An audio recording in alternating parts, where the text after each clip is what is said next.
Kwa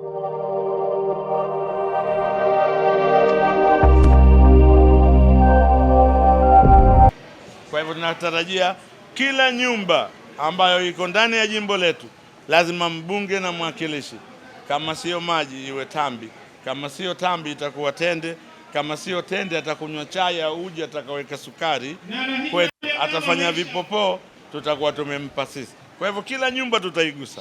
Hizi ni ripoti za Sema Africa TV kutoka visiwani Zanzibar. Ni katika mwendelezo wa kutoa sadaka katika majimbo mbalimbali, wabunge na wawakilishi wakihakikisha wanawafikia watu wenye hali duni. Takribani ya shehia 6 zimefikiwa na mbunge pamoja na mwakilishi wa jimbo la Chumbuni visiwani hapa. Pondeza ambaye ni mbunge wa jimbo hili anaanza kuelezea mipango na mikakati aliyoipanga hadi kufikia sikukuu katika jimbo hilo. Mimi nategemea fadhila kutoka kwa Mungu. Na nimefanya kwa muda huo, na malengo yangu na nia yangu ni kufanya mpaka mwisho wa uhai wangu.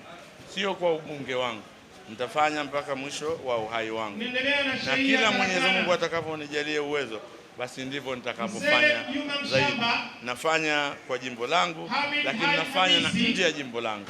Sio mara moja, miaka yote 10 sifanyii ndani ya jimbo tu kwa sababu ya nafasi.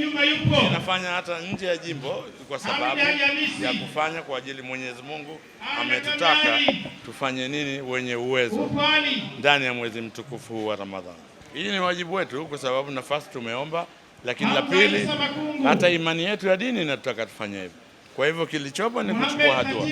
Kila kiongozi ambaye yuko kwenye madaraka na nafasi ya mwezi mtukufu kama huu ni kuchukua hatua.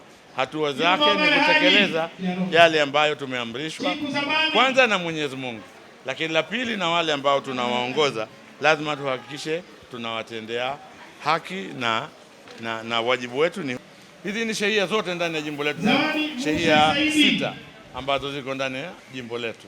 Kwa hivyo kila shehia tumechukua wale watu ambao tunajua hawa ndio wenye mazingira magumu. Kwa hivyo wale ndio tumewachukua wote, tunawapa leo. Hapa hatusimami mpaka tufike sikukuu. Leo tumewaita nyinyi, kesho tutawaita wengine, kesho kutwa tutawaita nyinyi tena hivi hivi, lakini mpaka tuhakikishe tunamaliza mwezi huu mtukufu kwa pamoja, na sikukuu tule kile ambacho Mwenyezi Mungu ametujalia, kila mtu awe na hamu yake. Nikiripoti Abdalla Balozi, Sema Africa TV.